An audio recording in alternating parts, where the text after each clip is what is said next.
Alright, so stress is a natural thing among people. There are many things that can stress one out. From the big test that you don't think you studied enough for, to all important bat at the bottom of the ninth with runners on second and third.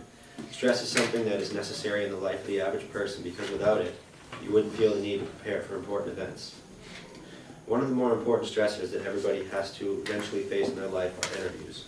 Most people stress way too much in situations like these. So over the course of the next 3 minutes, I will help teach you how to conduct a successful interview using the 3 A's, which are appearance, attitude, and aftermath.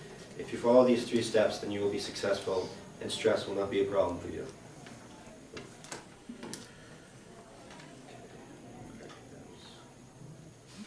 Appearance is something that everyone worries about every single day.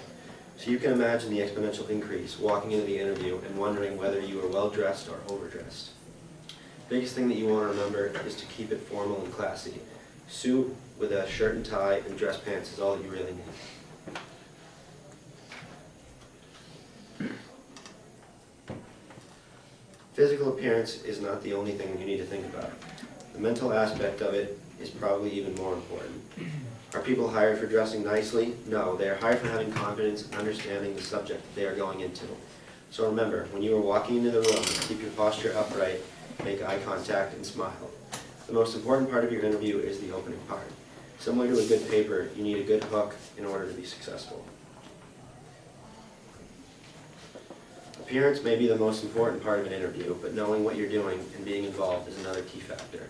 Throughout the entire process, the key word to remember is interaction and attitude. You want to show the interviewer that you really understand what you are talking about. Not the stuff that all of us do when we forget to do a reading, or the teacher in a certain class asks us to elaborate on what the character meant by this quote. Something as important as a moment like this requires 100% dedication and focus on your part. If you can combine good research with a confident appearance and positive attitude as you walk through those doors, look your interviewer in the eyes and shake his hand, and you will have successfully nabbed 2 of the 3 important A's you will need. As important as 0 to 90% during this process is, you have to remember how to close the final 10% to successfully complete your interview. To me, the last 10% is really the most important part of the entire operation. When I look for an example to really magnify the importance of this final step, I turn to sports. You can look at many different examples, but for me, it is the 2007 New England Patriots that stick out most.